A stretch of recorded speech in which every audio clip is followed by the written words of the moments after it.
হিরণ চট্টোপাধ্যায়ের মেয়ে দেখলেই, দায়িত্ব নিয়ে বলছি, মেয়ে দেখলেই জিভ থেকে জল পড়ে। ও মহিলা কন্ট্রোল করতে পারে না। ও হলো ছুপা রুস্তম, ঠিক আছে? ওই প্রেমবাজারের বাড়িতে তখন কিন্তু এমএলএ মানে বুঝতে হবে যে আপনি কিন্তু জনপ্রতিনিধি, আপনি কিন্তু আইকন।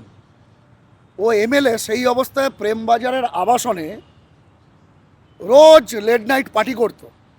আর ওর ওখান থেকে যে ছেলেমেয়েগুলো বেরোতো, সেই ছেলেমেয়েগুলোই টলমলো অবস্থা আর কি, একটানাতে যেমন তেমন।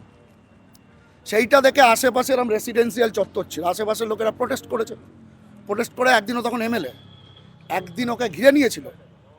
ওর কি বলতো, ওকে রাম ধোলাই দিত। ওকে রাত্রিবেলা ফোন করে বিজেপিরই এক নেতার কাছ থেকে বলেছিল আমাকে বাঁচান, বাঁচিয়েছে। সেই গোডাউনের প্রোডাক্ট হলো এই ঋত্বিকা গিরি, ঠিক আছে? আমি ঋত্বিকা গিরিকে কিছু বলবো না, একজন মহিলা ঋত্বিকা গিরি, সে 15 বার নাকি সুইসাইড অ্যাটেন্ড করেছে, একবারও সুইসাইড করে। সে বারাণসীতে গিয়ে হিরণকে বিয়ে করে।